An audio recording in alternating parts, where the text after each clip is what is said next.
पे मुझे 1 केजी टमाटर नहीं चलतु आपको काटिदबा भल भाव छोट छोट करी टमाटो 1 केजी टमाटो फटाफट काटिदेली। एबे चलतु स्टार्ट करवा टमाटो खटा। देखु ये अदा कंचा लंका ताको भल भाव मुझे छेचिदेवी। भूसरम पत्र भल भाव धोईकी रखी। कड़ईटा आमर बहुत जोर गरम हो गलानी। एबे तेल देदबा। मुझे पंचु फुटण नहीं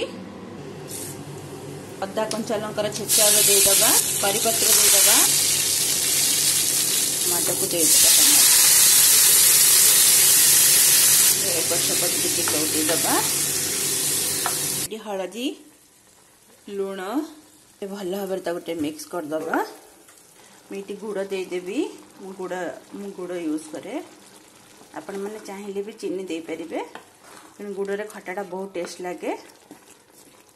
ये टमाटो खटारे जमा भी पानी देनी कहीं टमाटर बहुत पानी बाहर।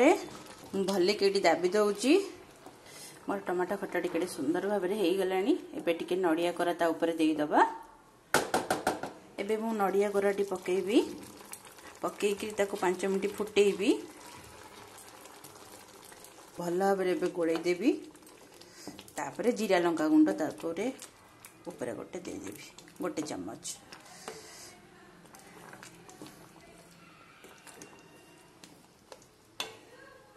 भोजी स्टाइल रे मोर हो गला टमाटो खट्टा।